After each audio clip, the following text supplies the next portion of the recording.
নমস্কার বন্ধুরা, বং ফুডিজাবের আরও একটি নতুন রেসিপির পর্বে আপনাদের সবাইকে স্বাগত জানাই।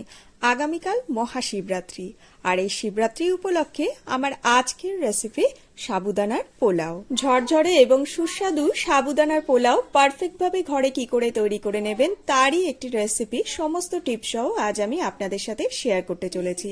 আসুন তাহলে দেখে নেওয়া যাক আমার আজকের রেসিপি। সাবুদানার পোলাও বানিয়ে নেওয়ার জন্য প্রথমেই আমি একটি বাটির মধ্যে অ্যাড করে নিচ্ছি মেজারিং কাপে 1 কাপ পরিমাণে সাবুদানা। আমি এখানে বড় দানার সাবু ইউজ করেছি। আপনারাও যখন পোলাও তৈরি করে নেবেন তখন এই বড় দানার সাবুই ব্যবহার করে নিতে চেষ্টা করবেন। এবারে 3 থেকে 4 বার জল বদলে সাবুদানাটিকে পরিষ্কার করে ধুয়ে নিচ্ছি। যেহেতু সাবুদানার মধ্যে প্রচুর পরিমাণে স্টার্চ রয়েছে, তাই জল বদলে পরিষ্কার করে সাবুদানাটিকে ধুয়ে নিতে হবে। এভাবে যদি সাবুদানাটিকে পরিষ্কার করে ধুয়ে নেওয়া হয় তাহলে কিন্তু সাবুর পোলাও একদম ঝরঝরে হবে। এটি আমার প্রথম টিপস। সাবুদানাটিকে সোক করার জন্য সাবু এবং জলের রেশিও 1:1 হতে হবে। এটি আমার দ্বিতীয় টিপস। আমি এখানে সাবুদানা মেজার করার জন্য মেজারিং কাপের ব্যবহার করেছি, তবে আপনারা চাইলে যে কোনো বাটি, গ্লাস বা চায়ের কাপ মেপেও এই সাবুদানা নিয়ে নিতে পারেন এবং সেই বাটি, গ্লাস বা চায়ের কাপ মেপেই কিন্তু আপনাদের জলের ব্যবহার করে নিতে হবে। এক কথায় সাবুদানা এবং জল যেন পাত্রের বরাবর মাত্রায় থাকে, মানে সাবুদানার ওপরে যাতে জল না উঠে যায় সেটি বিশেষ খেয়াল রাখতে হবে। এবারে ঢাকা দিয়ে 5 থেকে 6 ঘন্টার জন্য সাবুদানাটিকে ভালো করে সোক হতে দিতে হবে। আমি ওভারনাইট ভিজিয়ে রেখেছিলাম। দেখুন সাবুদানাটি ফুলে গিয়ে কিন্তু সাইজে একদম ডাবল হয়ে গিয়েছে। আপনাদের একটি সাবুদানা আমি প্রেস করে দেখিয়ে দিচ্ছি। দেখুন এটি কি সুন্দর ভেতর অবধি সোক হয়েছে, অথচ সাবুর প্রত্যেকটি দানা কিন্তু একদম ঝরঝরে হয়েছে।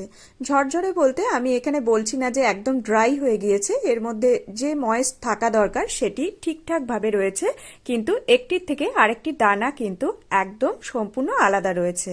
এবারে সাবুটিকে আমি একপাশে রেখে দিচ্ছি এবং সাবুর পোলাও বানানোর জন্য আমি এখানে কিছু সবজি কেটে নিয়েছি। আমি এখানে আমার মতো করে সবজিগুলিকে কেটে নিয়েছি, তবে আপনারা আপনাদের পছন্দ মতো সাইজে সবজিগুলি কেটে নিতে পারেন। নিয়ে নিয়েছি 8 থেকে 10টি বিনস, ফুলকপির অল্প কিছু অংশ, একটি ক্যাপসিকামের অর্ধেক অংশ, একটি ছোট গাজর এবং 8 থেকে 10টি মটরশুঁটির খোসা ছাড়িয়ে নিয়েছি। এগুলিকেও একপাশে রেখে দিচ্ছি এবং একটি প্যানের মধ্যে এবারে অ্যাড করে দিচ্ছি 2 টেবিল চামচ পরিমাণে চিনেবাদাম। গ্যাসের ফ্লেম মিডিয়াম টু হাই এর মধ্যে রেখে বাদামটিকে ক্রমাগত নাড়াচাড়া করে ড্রাই রোস্ট করে নিচ্ছি। যখন দেখবেন বাদামের গা থেকে খোসাগুলি ফেটে এসেছে এবং বাদামের কালার হালকা চেঞ্জ হয়ে গিয়েছে, তখনই বুঝে নিতে হবে বাদামগুলি কিন্তু খুব সুন্দরভাবে ড্রাই রোস্ট হয়ে গিয়েছে। যেমন এখানে আমার বাদামটি কিন্তু ড্রাই রোস্ট হয়ে গিয়েছে। এবারে আমি একটি প্লেটের মধ্যে এটিকে ট্রান্সফার করে নিচ্ছি এবং হালকা ঠান্ডা হয়ে যাওয়ার পর এর খোসা ছাড়িয়ে নেব। বাদামটিকে নামিয়ে নেওয়ার পর ওই সেম প্যানের মধ্যে আমি অ্যাড করে দিলাম 2 চা চামচ পরিমাণে সাদা তেল এবং 2 চা চামচ পরিমাণে ঘি। চাইলে আপনারা শুধু ঘি দিয়েও কিন্তু পোলাওটিকে বানিয়ে নিতে পারেন। ঘি ভালোভাবে মেল্ট হয়ে এলে এর মধ্যে অ্যাড করে দিচ্ছি কেটে রাখা ফুলকপি, গাজর এবং বিনস। আমি যে সবজিগুলি ব্যবহার করে নিয়েছি সেগুলি দিয়েই যে আপনাদের পোলাও তৈরি করে নিতে হবে এমন কিন্তু নয়। হাতের পাশে আপনাদের যে সবজি অ্যাভেলেবেল থাকবে সেটি দিয়েও আপনারা কিন্তু এই পোলাও তৈরি করে নিতে পারেন। চাইলে আপনারা এর মধ্যে ছোট ছোট করে আলু কেটেও ব্যবহার করে নিতে পারেন। দিচ্ছি 1 টিস্পুন নুন। নুন অ্যাড করার ফলে সবজিগুলি কিন্তু তাড়াতাড়ি নরম হয়ে আসবে। গ্যাসের ফ্লেম মিডিয়াম টু হাই এর মধ্যে রেখে সবজিগুলিকে নাড়াচাড়া করে 2 মিনিটের মতো ভেজে নেওয়ার পর এর মধ্যে অ্যাড করে দিচ্ছি আগে থেকে কেটে রাখা ক্যাপসিকাম, মটরশুঁটি এবং 2টি কুচিয়ে নেওয়া কাঁচা লঙ্কা। যেহেতু মটরশুঁটি এবং ক্যাপসিকামের তুলনায় বাকি সবজিগুলি রান্না হতে একটু বেশি সময় লাগবে, তাই সেগুলিকে আমি আগে অ্যাড করে নিয়েছি। 1 মিনিট সবকিছু একসাথে ভেজে নেওয়ার পর এর মধ্যে অ্যাড করে দিলাম 10 থেকে 12টি কিশমিশ এবং আরও 1 মিনিট গ্যাসের ফ্লেম মিডিয়ামে রেখে সবকিছু একসাথে আবারও ভেজে নিচ্ছি। শুধু শিবরাত্রি বলেই নয়, আপনারা যে কোনো উপোস বা ব্রত বা একাদশীর দিনে বা সকালের ব্রেকফাস্ট হিসেবেও এই সাবুর পোলাও তৈরি করে নিতে পারেন।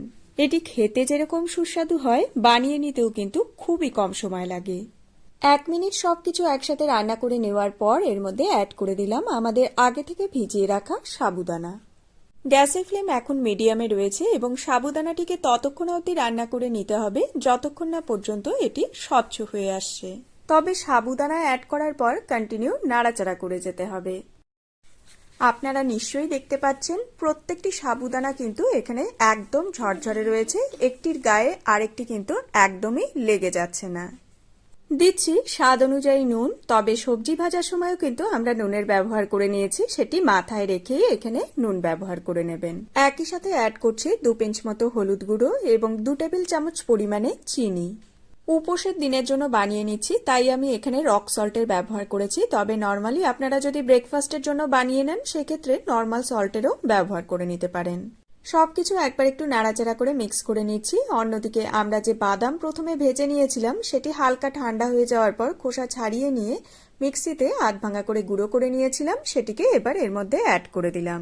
এভাবে যদি চিনেবাদাম সাবুর পোলাওয়ের মধ্যে অ্যাড করা হয় সেক্ষেত্রে সাবুর পোলাও খেতে তো ভীষণই সুস্বাদু হয়, আর এছাড়াও সাবুর মধ্যে যদি কোনো ময়েশ্চার থাকে সেটিও কিন্তু এই বাদাম সোক করে নেয়, আর সেক্ষেত্রে সাবুর পোলাওটিও কিন্তু একদম ঝরঝরে তৈরি হয়। আর এটি আমার 3 নম্বর টিপস। সাবুদানা অ্যাড করার পর টোটাল 3 থেকে 4 মিনিট রান্না করে নেওয়ার পরই দেখুন এগুলি কিন্তু ধীরে ধীরে স্বচ্ছ হতে শুরু হয়ে গিয়েছে। তবে আপনাদের সময় একটু কম বেশি লাগতে পারে, এটি টোটালি ডিপেন্ড করবে সাবুদানার কোয়ালিটির ওপর। মোট কথা সাবুদানাটি স্বচ্ছ হওয়া অবধি আপনাদের রান্না করে নিতে হবে। সবশেষে অ্যাড করে দিচ্ছি 1 চা চামচ পরিমাণে গরম মশলার গুঁড়ো এবং নাড়াচাড়া করে একবার একটু খুব ভালো করে মিক্স করে নিচ্ছি। তারপর গ্যাসের ফ্লেম বন্ধ করে 5 মিনিট ঢাকা দিয়ে স্ট্যান্ডিং টাইমে রেখে গরম গরম পরিবেশন করব সাবুর পোলাও। আগামীকাল মহাশিবরাত্রি, তাই শিবরাত্রি উপলক্ষে আপনারা এই রেসিপিটি তো অবশ্যই ট্রাই করে দেখতে পারেন। এছাড়াও যে কোনো দিন সকালের ব্রেকফাস্টে এটি বানিয়ে নিতে পারেন। তৈরি হয়ে গেল খুবই সুস্বাদু এবং ঝরঝরে সাবুর পোলাও। আমার আজকের এই রেসিপি যদি আপনাদের ভালো লেগে থাকে ভিডিওটিতে একটি লাইক দিয়ে আমাকে উৎসাহিত করবেন এবং কমেন্ট করে জানাবেন কেমন লাগলো। চ্যানেলে নতুন বন্ধু হলে সেই সাথে চ্যানেলটিকে সাবস্ক্রাইব করে পাশে থাকা বেল আইকনটি প্রেস করে আমার পাশে থাকার একান্ত অনুরোধ রইল। আর যদি আপনারা এই রেসিপিটি ফেসবুক পেজ থেকে দেখে থাকেন তাহলে পেজটিকে ফলো করার একান্ত অনুরোধ রইল। আজকের মতো তাহলে এই পর্যন্তই বন্ধুরা, দেখা হবে অন্য একটি নতুন ভিডিওর সাথে অন্য আরেকদিন। সবাই খুব খুব ভালো থাকবেন, সুস্থ থাকবেন। ধন্যবাদ।